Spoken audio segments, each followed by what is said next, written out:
Hai, halo, Assalamualaikum warahmatullahi wabarakatuh. Kembali lagi bersama saya Rika Dianita, peserta Lasar CPNS Angkatan Kedua BPSDM Kemendagri Jakarta kelas A13.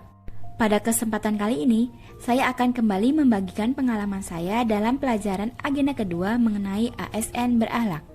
Pada pertemuan ketiga ini, kami kembali menggunakan metode asinkronus dari materi yang telah disediakan pada website Kolabjar ASN Pintar.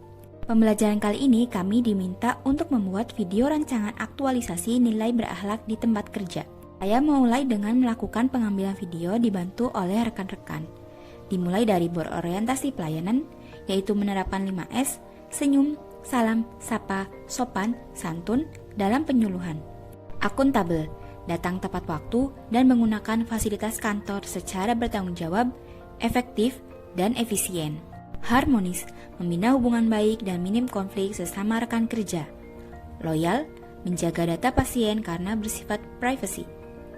Adaptif, menerapkan protokol kesehatan di era pandemi COVID-19. Dan terakhir, kolaboratif, mengadakan kerjasama lintas sektoral dengan berbagai pihak.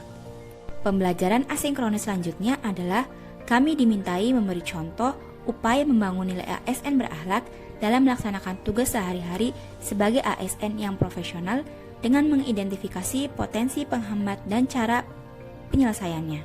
Pada nilai berorientasi pelayanan, potensi hambatan adalah adanya lingkungan kerja yang penuh tekanan dan jumlah petugas yang tidak seimbang dengan jumlah pasien yang datang, sehingga menyebabkan komunikasi yang buruk antar petugas dan pasien mendapatkan pelayanan yang tidak baik, sehingga menurunnya mutu pelayanan di puskesmas. Potensi ini dapat diatasi dengan menambah jumlah petugas atau melakukan pelatihan pelayanan kepada petugas agar meningkatkan kemampuan dalam melakukan pelayanan.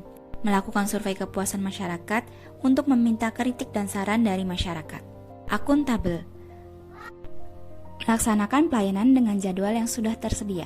Potensi hambatannya, masih ada petugas yang tidak datang tepat waktu sehingga menyebabkan keterlambatan pada layanan. Upaya yang dapat kita lakukan adalah dengan cara memberikan teguran atau sanksi bagi petugas yang tidak datang tepat waktu dan menghambat pelayanan.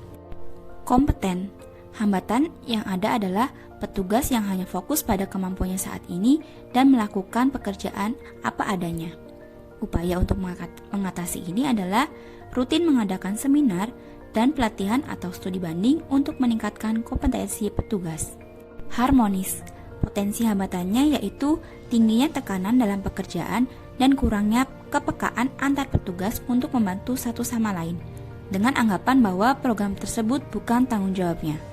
Upaya yang dapat dilakukan untuk mengatasi hambatan ini adalah sering melakukan kegiatan bersama untuk petugas puskesmas agar tercipta lingkungan kerja yang akrab, nyaman, serta minim konflik. Loyal, potensi hambatannya kemungkinan terjadinya pelanggaran terhadap peraturan yang telah ditetapkan. Solusinya adalah memberikan sanksi kepada petugas yang melakukan pelanggaran. Selanjutnya, adaptif. Hambatannya, semakin berkembangnya teknologi yang secara cepat, sehingga masih banyak petugas yang belum dapat menggunakan teknologi secara maksimal atau gaptek. Hal ini dapat diatasi dengan memberikan pelatihan secara rutin yang dapat diikuti oleh para petugas untuk mengikuti perkembangan yang ada sesuai bidangnya masing-masing. Dan terakhir, kolaboratif. Upayanya mengadakan forum kesehatan desa untuk meningkatkan derajat kesehatan desa dengan cara kerjasama pemerintah desa dengan puskesmas. Hambatannya, pemerintah desa yang kontra dengan pengadaan forum kesehatan desa. Solusi yang dapat dilakukan adalah pendekatan dan advokasi kepada pemerintah desa untuk mengeluarkan SK FKD oleh pejabat setempat.